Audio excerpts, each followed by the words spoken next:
Now we move to the third couplet that says, "None has tasted the flavor of love except one who knows union or perceives it.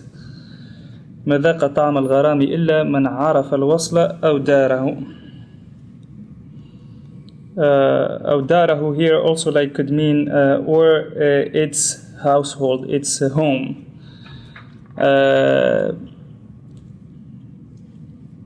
So the Shaykh says that no one tastes love and passion only if they taste the meaning and the reality of divine connection. And the person or the person who finds love in their heart, is passionate about something, needs to know first the thing that they are passionate about. This is true for everything. You cannot be passionate about honey and know the sweetness of honey without tasting honey, without experiencing the taste of honey. You cannot know the bitterness of something that's bitter without tasting the bitterness of that bitter thing. So you cannot know the love of the Lord if you are not amongst the people who are connected to the Lord. Even if you talk about like closeness to the Lord and words that say that you are connected to the Lord, but you don't have this connection that Abu Madyan al-Ghawth is talking about here, then you don't have any connection to the Lord, and your words are not words of connection. Why here, Abu Madyan al-Ghawth is talking about the taste of the flavor of love. Why do we usually say that it is more sweet than the sweetness of honey? Because we know already the taste of honey. We give it some sort of comparison that we already accounted for. But if we did not have this knowledge of the taste of honey, then we would not know what the taste of honey is. The Prophet ﷺ has described honey as a healing to in the Quran, as a healing to humankind, shifa'un lin-nas. And here the shifa, here the healing for the seeker of the Lord, the one who's passionate about the Lord, is the love of the Lord. And you will never find this healing only if you recognize and know truly the attributes and the essence of your Lord. This is the path. So whoever describes the sweetness of honey without tasting it, his description is not taken as an authoritative description. This love, this passion, cannot be described only by those who are near the Lord, the people that are annihilated in the divine presence. Because in the hadith of the Prophet ﷺ here, there is a description of what love means. Those in the hadith Qudsi, in the hadith of the wali, those who do actions until they are loved by the Lord. So the love of the Lord precedes the love of the servant as it is described in the hadith. And the love of the Lord, as the hadith continues, then the person, after the Lord loves them, they come to taste what love is.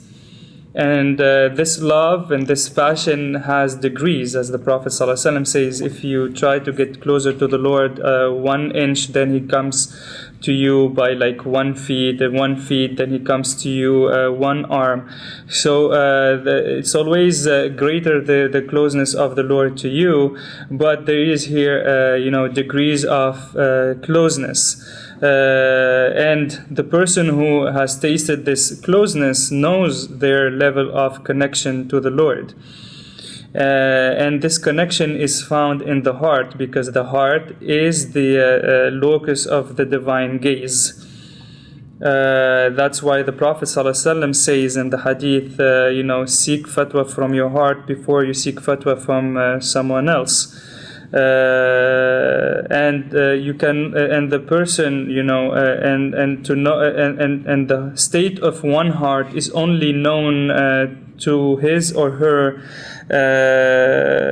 owner. So you know your heart, you know the state of your heart. Then look at your heart to know how close you are to the Lord.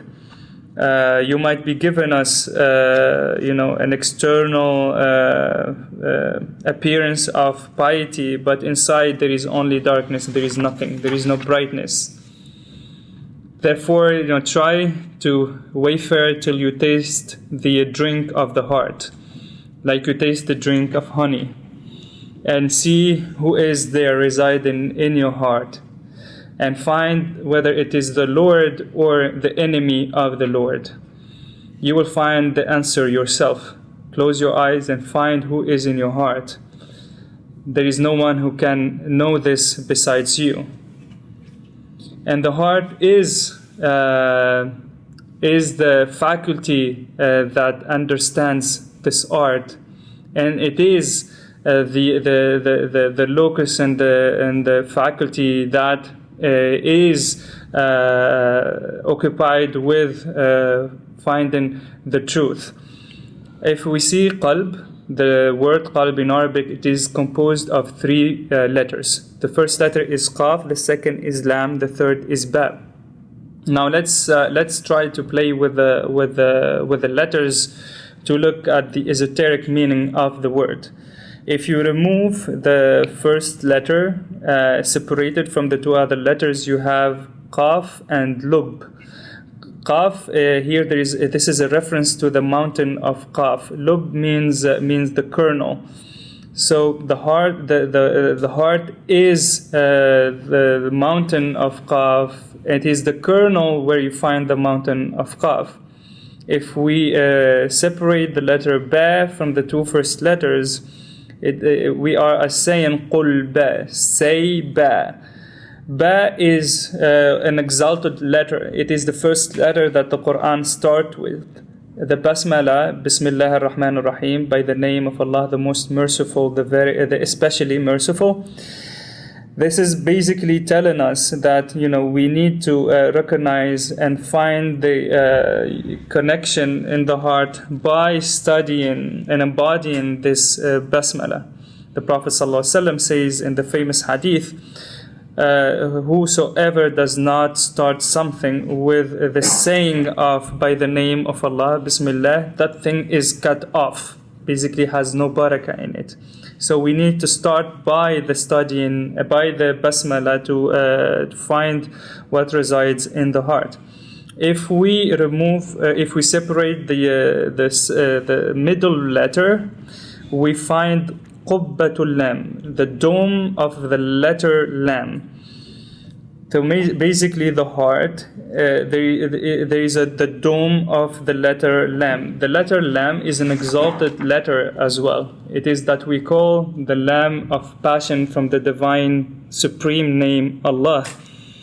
The letter Lam is also the first letter that we start the greatest kalima, the greatest word, that is La ilaha illallah. There is no deity besides Allah. So therefore, the station of the heart, the matter of the heart, is a great matter, for it is, the mountain Qaf. It is the kernel where the Basmala is studied, where the first verse of the Quran is studied. It is the locus of ascension and rising in the presence of the divine.